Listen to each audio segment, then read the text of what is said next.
What's up, Ragin Nation? This is Alex Yu, and it is time for me to do another Transformers Prime Season 1 review, and this is for Episode 2, Darkness Rising Part 2. I'm actually up to Part 4 now, but I'm just reviewing Part 2 right now. Once again, I got a lot of stuff to say about it. The first thing that I noticed when watching Episode 2 is that I'm beginning to see where all the toys are coming from. Because I already bought the toys, but I don't know where they're from and which characters they are, so now it's kind of coming together. It is also good to see Frank Welker back as Megatron, but he sounds really different. In the Transformers Prime version of Megatron, his voice seems like it has matured more. And I'm pretty shocked to see what happened to Cliff Jumper. That was totally unexpected. I mean, I saw the toy of the zombie Cliff Jumper, but I didn't know it would happen right at the beginning of the season. As usual, just like in the first episode, Miko provides the comedy relief, and now Ratchet's role as a medical officer is more developed. He's not just a medical officer, but also a scientist and reluctant babysitter, because he is concerned about the safety of the humans,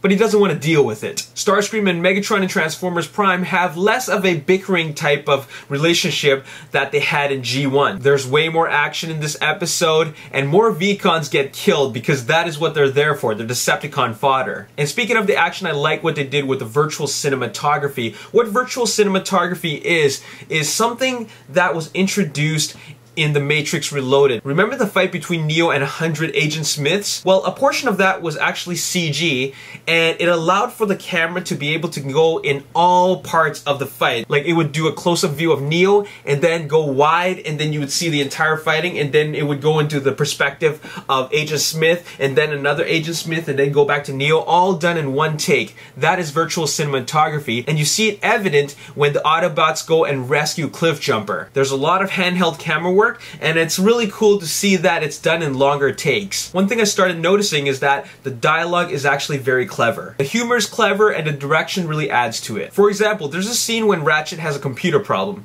and then Raph suggests that he can fix it. Ratchet doesn't really believe him because he's thinking, what do you know about our technology? And then when Raph fixes it, Ratchet just looks at him like this.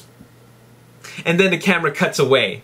And it's kind of like a wah wah wah wah moment. And this is kind of a Michael Bay style humor, because Michael Bay does this sort of humor, especially when he tries to lighten the mood between action sequences. This episode definitely had a lot more humor compared to the first episode, and is mainly due to the interactions. I'm talking about the robot-on-robot interactions, and also the human-on-robot interactions, especially from Miko. What I love about the interactions is that it is a means for the story to establish itself. It provides for a great opportunity for the robots to explain everything. And that is what's so great about this episode. There is so much attention to detail, such as their explanation of how their technology works and how they deal with the outside world. These little details were something that was never really covered that much in depth in G1. For example, they have this human character named Agent Fowler, and he's kind of like the Galloway character in Revenge of the Fallen, and also Mirroring in Transformers Dark of the Moon. But the only difference is that he believes in the Autobots and what they represent. In terms of characters, Bumblebee is still the same like he was in the live-action movies, and that is what I like about him. He still isn't really able to talk, but that is what makes him cute and likable. And he's still a fighter. We also learned in this episode that RC has a stronger relationship to Cliff Jumper compared to the other Autobots. And also what I like about Ratchet the most is that his scenes with the humans are really charming and fun to watch. As for the story, it provides for an introduction to Dark Energon and also a teaser for Darkness Megatron. They also introduced another aspect into the story, and that is the human factor.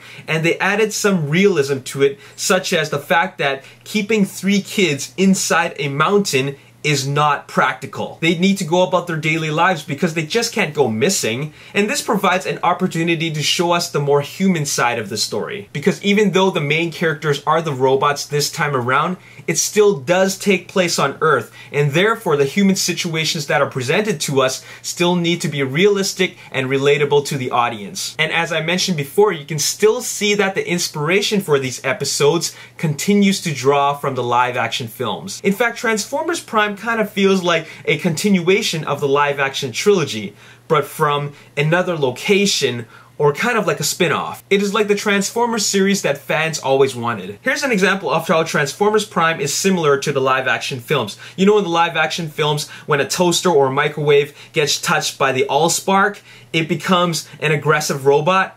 Well, in Transformers Prime, they have their own version of that. And so far, so good. I like everything that I've seen. This is the review for episode 2. I'm up to episode 4 now, and it has been a long time since I watched a cartoon series. But Transformers Prime really brings me back to the time where I just wanted to rush back home from school and then put my school bag down, go to the kitchen, grab myself a drink and a snack, and then sit in the living room and then watch cartoons. That's how I feel when I watch Transformers Prime. Anyways, there is your review for Transformers Prime Season 1, Episode 2, Darkness Rising Part 2. If you enjoyed this review, hit that like button. If you want to see more of these reviews, hit that subscribe button. If you want to talk about Transformers Prime on Facebook, like the Ragin Nation Facebook page. And also, if you have Twitter, follow me on Twitter at Ragin Nation. My name is Alex Yu, and thanks for watching. I'll see you next time when I review Episode 3. Peace.